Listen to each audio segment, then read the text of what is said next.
YSR Congress party వాళ్ళు జరిపిన ఒక ప్రోగ్రాంలో కేక్ ఇస్తే తిన్నందుకే నన్ను అన్యాయం చేసేశారు అంటూ చచ్చిపోవడానికి సిద్ధపడ్డటువంటి ఒక వ్యక్తికి సంబంధించినటువంటి ఉదంతం ఇది.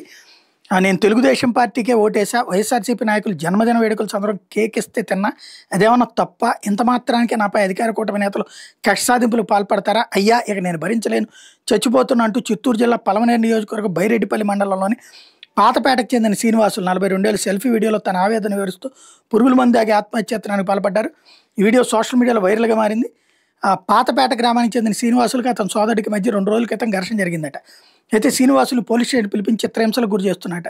గతంలో వైఎస్ఆర్సీపీ నేతలు జన్మదిన వేడుకల్లో పాల్గొనడం వల్లే కూటమి నేతలు కక్షగట్టి పోలీస్ స్టేషన్ పిలిపిస్తున్నారని గ్రామస్తులు శ్రీనివాసులు చెప్పారండి. దీంతో మనస్తాపం చెందిన శ్రీనివాసులు గ్రామ సమీపంలోని అటవీ ప్రాంతానికి వెళ్లి సెల్ఫీ వీడియోలో తన ఆవేదన తెలియజేస్తూ పురుగుల మందు తాగి ఆత్మహత్యకు ప్రయత్నించాడు. కొందరు కూటమి నేతల వల్ల తాను చనిపోతున్నానని చెప్పుకొచ్చాడు. ఆ వీడియోను గ్రామస్తులకు షేర్ చేయడంతో అటవీ ప్రాంతానికి వెళ్ళి అపస్మారక స్థితిలో ఉన్న శ్రీనివాసుల్ని తొలుత బైరెడ్డిపల్లి పిహెచ్సికి, అక్కడి నుంచి మెరుగైన వైద్యం కోసం పలమనేరు ప్రభుత్వ ఆసుపత్రికి తరలించారు.